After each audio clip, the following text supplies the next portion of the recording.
Robert Paul Charlie, 123,000 shares. Judith Mitcham Curran, 6,000.7 shares. Ben Farhi, 10% owner, insider, 2.7 million shares.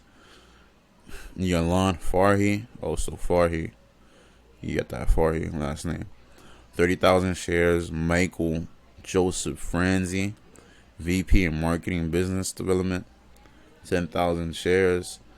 So yeah, and then these are the behemoths. Slade Gorton, 178,000 shares. Stephen Patrick Holt, Chief Financial Officer, 188,000 shares. You got Perry Mulligan, average profit percentage. Yeah, so that's 152.1% percentage, raw percentage profit. 777,000.5 shares owned. Summit Sharma, that's a 500,000.38 shares. Yeah, so you can just skim through that. You got more behemoths over here. Ginormous stake in the company. Track insider purchases, short-term profit analysis. Turner Bryan V, Mulligan Perry, Turner Bryan, West Gore, David J, Gordon Slade, Mulligan, Talkman, Alexander Y. Yeah, and then this is this profit. That doesn't really say the 1,000x. I think this is just actual profit.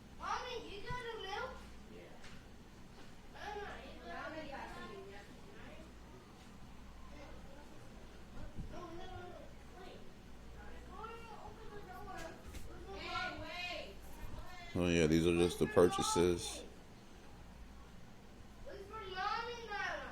It's really fun to look at.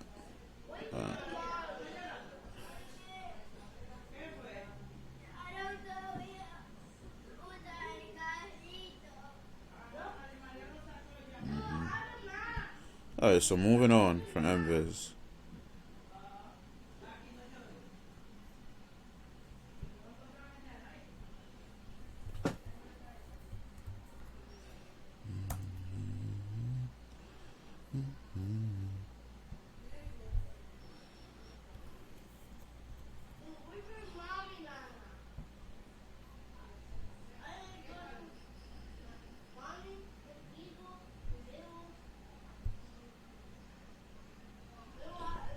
A little kind of annoying. This advertisement doesn't want to move it other way. Okay.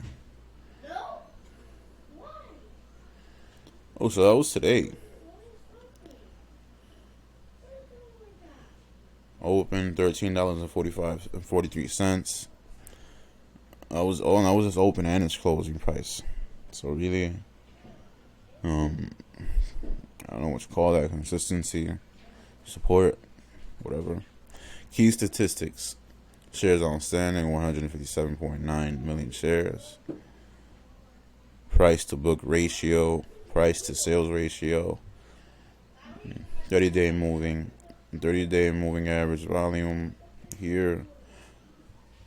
1 year returns 601.97%. Income statement. If you got an income statement when you go to Fintel, let me see. Short-term cash flow statement, income statement.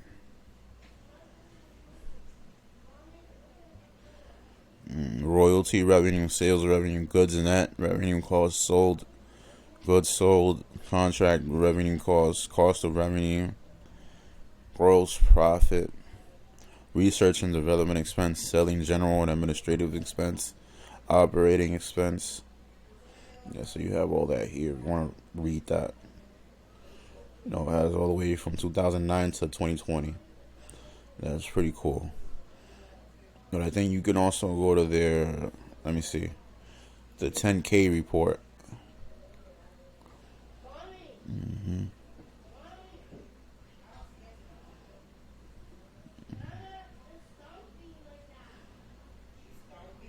SEC filings.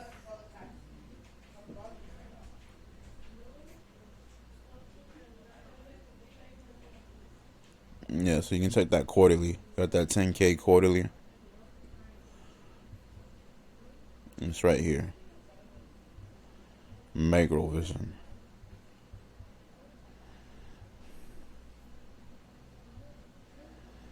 Alright. So this is, yeah, so you got revenue, 0.48 million, or 488,000. Net income, negative 6.23. Profit margin, negative 0.3 million. So yeah. Balance sheet. Total assets, liabilities, debt to assets. Cash flow.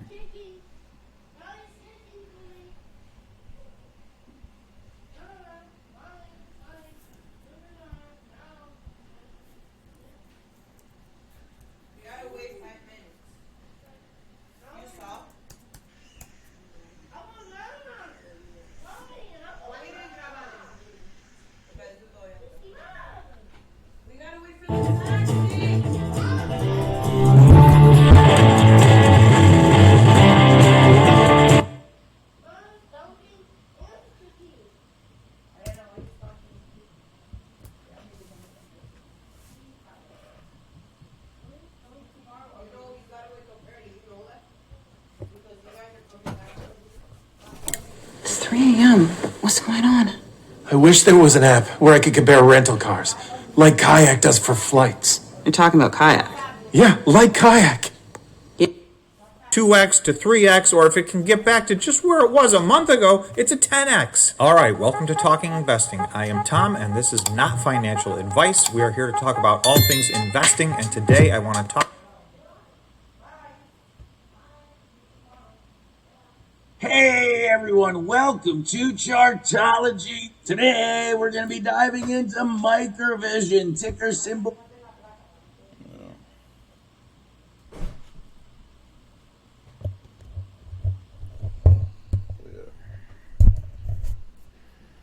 Microvision.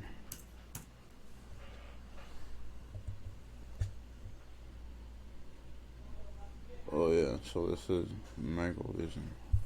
This is what I wanted to see.